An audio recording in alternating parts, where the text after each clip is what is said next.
देखिए फैक्ट्री में मैगी कैसे बनती है। आधी रात में लगने वाली भूख हो या फिर जेब खाली हो, लेकिन कुछ चटपटा खाने का मन करे तो इन सारी कंडीशंस में सिर्फ एक ही चीज याद आती है और वो है मैगी। बच्चों से लेकर हर किसी को मैगी खाना पसंद है, पर दोस्तों जिस मैगी को आप खाते हैं, क्या आप जानते हैं कि इसको बनाया कैसे जाता है? और सिर्फ मैगी ही क्यों, इस मैगी को आप जिस चम्मच से खाते हैं, क्या आपको मालूम है वो कांटे वाले चम्मच किस तरह से बनकर तैयार होते हैं? और हाँ, क्या आपको मालूम है कि जिन पोटैटो चिप्स को आप खाते हैं वो असल में आलू को काटकर बनते ही नहीं है, बल्कि उन्हें बनाने का कोई और ही प्रोसेस होता है? अगर नहीं जानते तो जनाब इस वीडियो के लास्ट तक हमारे साथ बने रहिएगा, क्योंकि आज के इस वीडियो में हम आपको बहुत कुछ ऐसा बताने वाले हैं जिससे कि आप हैरान हो जाएंगे। पर हाँ, वीडियो शुरू करने से पहले अगर आपने हमारे चैनल को अभी तक सब्सक्राइब नहीं किया है तो प्लीज इसको अभी के अभी सब्सक्राइब कर दें, जिससे कि इसी तरह की इंटरेस्टिंग वीडियोस हम आपके लिए बनाते रहें।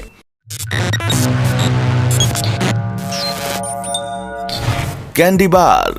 सबसे पहले बात करते हैं कैंडी बार की। दोस्तों आप लोगों ने डेयरी मिल्क चॉकलेट तो जरूर खाया होगा, अगर नहीं भी खाया तो इसके ऐड आपने टीवी पर जरूर देखे होंगे। पर आज हम आपको इसके बनने का पूरा प्रोसेस बता रहे हैं, जहां इसे बनाने के लिए sugar, coconut oil, cotton syrup और मोलासिस का इस्तेमाल होता है। जहां इन सारी चीजों को मिक्स करके 8 मिनट से लेकर 10 मिनट के लिए गर्म किया जाता है और फिर बाद में इस पूरे मिक्सचर को एक बड़े से बर्तन में डाल दिया जाता है।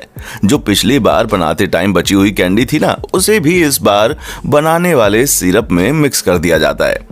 बाद में इस पूरे मिश्रण को एक बड़े से स्टील प्लेटफॉर्म पर डालकर एक दूसरे में अच्छी तरह से मिक्स कर दिया जाता है और फिर इस मिक्सचर को स्ट्रेचर मशीन में डाल दिया जाता है, जो इस पर कैंडी को 5 मिनट तक स्ट्रेच करता रहता है।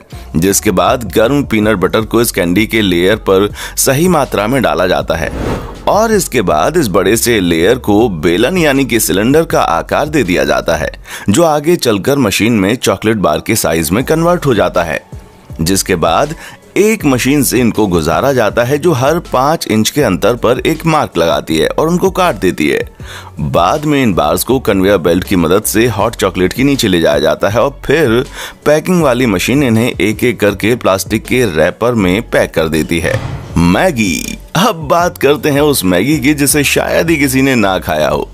हाँ, कंपनी वाले इसे 2 मिनट में बनाने का दावा तो करते हैं, पर आप और हम जानते हैं कि क्या आपने कभी 2 मिनट में मैगी बनाई है? आपका जवाब आप हमें कमेंट करके जरूर बताइएगा। हाँ, खैर ये तो हुई मैगी को पकाने की बात, लेकिन क्या आपको मालूम है कि नूडल्स को फैक्ट्रीज से लेकर आपके किचन तक पहुंचने में किन किन रास्तों से गुजरना होता है? जहां सबसे पहले आटा, मैदा, पानी और उसके साथ ही कई सारे केमिकल्स को एक साथ मिक्स किया जाता है और फिर इस मिक्सचर को एक चेम्बर में डालकर अच्छी तरह से गूंद लिया जाता है। दोस्तों यहाँ पर इस बात का खास ख्याल रखा जाता है कि आटा गलती से भी गीला ना हो जाए और उसके बाद गूंदे हुए आटे को 2 बेलन के बीच से गुजारा जाता है, जिससे इस आटे की जिगजैग शेप की शीट तैयार हो जाती है और इस आटे की शीट को और भी कई बेलनी यानी कि कंप्रेशर मशीन से होकर गुजारा जाता है, ताकि ये आटे की शीट और भी ज्यादा पतली हो जाए। जिसके बाद इस मशीन के आखिर में इस परत को कटर के जरिए नूडल्स के शेप में पतला पतला काट दिया जाता है और फिर कन्वेयर बेल्ट के जरिए इन नूडल्स को आगे दूसरी मशीन में शेप कट करके डाल देते हैं। जैसा कि आप देख ही रहे हैं, ये सभी नूडल्स कट कर मशीन से निकलते हुए आ रहे हैं और फिर इनके सही शेप में कटने के बाद इन्हें प्लास्टिक में पैक करके आपके घरों तक पहुंचाने के लिए भेज दिया जाता है। फॉर्क। मैगी को बनाते हुए तो आपने देख लिया, अब जरा उसे खाने वाले चम्मच को फैक्ट्री मेकिंग प्रोसेस भी देख लीजिए। जी हाँ, सबसे पहले हम एक बड़ी सी मशीन द्वारा स्टील के प्लेट्स को एक ही आकार में कटते हुए देख रहे हैं। ये टुकड़े रेक्टेंगुलर शेप के होते हैं और फिर एक वर्कर इन सभी स्टील के टुकड़ों को एक साथ इकट्ठा करके दूसरी मशीन के पास ले जाता है, जहां पर इन्हें ऐसे आकार में काटा जाता है ताकि इनसे आसानी से कांटे वाले चम्मच बन जाएं, जिन्हें हम फॉर्क कहते हैं। और ये सभी स्टील के पीस जब अपने प्रॉपर शेप में कटने के बाद नीचे गिरते हैं तो वर्कर इन्हें अपने हाथों से उठाकर एक कंटेनर में डाल देते हैं जब इस तरह के कंटेनर भर जाते हैं तो इन्हें आगे के प्रोसेस के लिए ले जाया जाता है, जहां इन सभी पीस को बारी बारी से एक रोल करती हुई मशीन के नीचे से गुजारा जाता है ताकि इसके आगे वाले हिस्से को थोड़ा सा पतला किया जा सके। और इस प्रोसेस के बाद चम्मच के हत्थे को शेप में लाने के लिए इन्हें खांचे के ऊपर रखकर इन पर दबाव बनाया जाता है। और जब ये सारा प्रोसेस हो जाता है तो वर्कर्स इनके आगे वाले हिस्से को प्रॉपर शेप देने के लिए मशीन के अंदर रखकर काट देते हैं, जिसकी वजह से ना सिर्फ इसे प्रॉपर शेप मिलता है बल्कि इसके आगे वाला हिस्सा चम्मच की तरह बैंड भी हो जाता है। अब ये नॉर्मल चम्मच तो बनकर तैयार हो गया, इसे कांटेदार बनाने के लिए दोबारा से इसे मशीन में वापस डाला जाता है और दबाव के साथ इसके बीच में कट लगाए जाते हैं, जिसके बाद आपके सामने ये कांटेदार चम्मच बनकर तैयार हो जाता है। Potato chips. दोस्तों, क्या आपने कभी सोचा है कि ये सभी पोटैटो चिप्स एक ही आकार के कैसे होते हैं? क्योंकि जब हम बनाते हैं तब तो ऐसा कुछ भी नहीं होता। तो दोस्तों, आज आपके सामने इन बड़ी बड़ी पोटैटो चिप्स कंपनीज का पर्दाफाश कर देते हैं। असल में दोस्तों, ये आलू का इस्तेमाल न करके पोटैटो स्टार्च का इस्तेमाल करते हैं, जहां ये पोटैटो स्टार्च आलू को उबालकर और फिर उसे पीस कर बनाया जाता है और फिर परफेक्ट चिप्स को बनाने के लिए ये लोग इसमें पानी मिक्स कर देते हैं, जहां कन्वेयर बेल्ट के जरिए इसे दूसरे प्लेटफॉर्म पर ले जाया जाता है।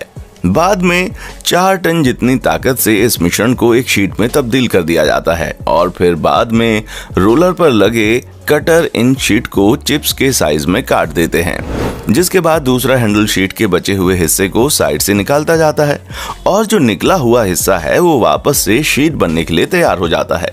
अब जो कटे हुए चिप्स होते हैं ना, उन्हें फ्रायर में डाल दिया जाता है। फ्रायर में डालने से पहले चिप्स को एक कॉनकेव के शेप वाले सांचे में डाला जाता है, जो कि उसे कर्व शेप देता है, जिसे देखकर हमें और आपको लगता है कि वाह भाई वाह, कितने शानदार चिप्स हैं। बाद में इन्हें एक कन्वेयर बेल्ट से दूसरे कन्वेयर बेल्ट में डाला जाता है। उसके बाद इसका सबसे जरूरी हिस्सा, जिसके कारण चिप्स का स्वाद इतना बेहतरीन आता है। असल में दोस्तों, कन्वेयर बेल्ट पर चलते ही कंपनी इस पर अपना सीक्रेट मसाला डाल देती है, जिसके बाद मशीन खुद ही इन्हें सही क्वांटिटी में पैक कर देती है, जहां हर पैकेट में नाइट्रोजन गैस भरी होती है ताकि चिप्स हमेशा के लिए क्रंची रहे। और ये सारी चीज होने के बाद इस पैकेट वाले चिप्स को बेचने के लिए मार्केट में भेज दिया जाता है। Hot dog. नहीं नहीं नहीं नहीं नहीं नहीं, ये कोई असली का डॉग नहीं है, बल्कि ये नॉर्मल बर्गर की तरह ही होता है, बस इसकी फिलिंग और शेप अलग होता है, जो कि भारत में बहुत कम लेकिन अमेरिका में बहुत ज्यादा खाया जाता है। तो चलिए देखते हैं कि इसको कैसे बनाते हैं। दोस्तों, सबसे पहले कच्चे मांस को एक ग्राइंडर में डाला जाता है, जो उसे एक सांचे में बाहर की तरफ पुश करता है। बाद में इसमें नमक, ग्राउंड नट और आटे जैसी चीजें मिलाई जाती हैं।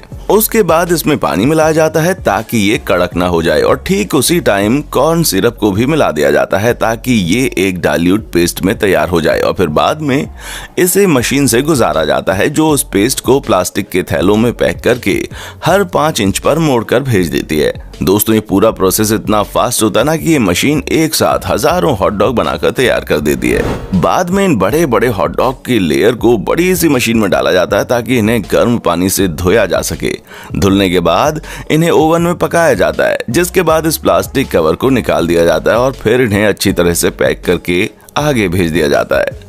तो दोस्तों, आज के लिए बस इतना ही। उम्मीद है आपको हमारी ये वीडियो बहुत पसंद आई होगी। अगर हाँ, तो इसी तरह की शानदार वीडियोस को लगातार देखते रहने के लिए हमारे चैनल फैक्ट मंत्रा को अभी के अभी सब्सक्राइब करें। देखने के लिए शुक्रिया। दोस्तों, आपको स्क्रीन पर 2 और वीडियोस दिखाई दे रही हैं, जिसे देखने के लिए स्क्रीन पर क्लिक करें।